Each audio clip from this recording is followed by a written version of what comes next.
ముఖ్యంగా హిందుత్వానికి రక్షణ ఉంటది, హిందూ దేవాలయానికి రక్షణ ఉంటది, గోవుకి రక్షణ ఉంటదని చెప్పి ఈ సభాముఖంగా తెలియజేస్తూ మరి ఇవాళ సిగ్గు తెచ్చుకోవాలి టీఆర్ఎస్ ఇవాళ ఏం మాట్లాడుతున్నారు?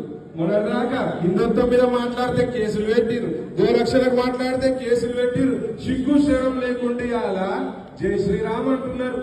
జై శ్రీరామ్ ఓన్లీ బీజేపీ కార్యకర్త హక్కు అంటే నీ సభ సందర్భంగా తెలియజేస్తున్నారు.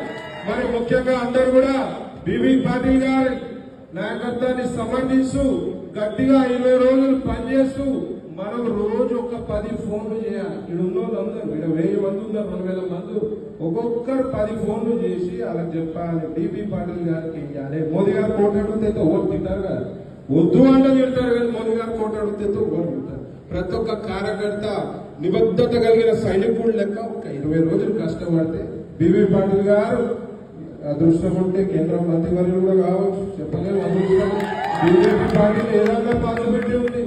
సో మన జైరాబాద్ రూపురేఖలు మార్చగలిగే సత్తా ఒక సౌమ్యుడు బీబీ పాటిల్ గారికి అందరూ కూడా ఓటు వేయవలసిందిగా మనం చేస్తూ మరి ఇక్కడ విచ్చేసిన అందరూ జిల్లా నాయకులు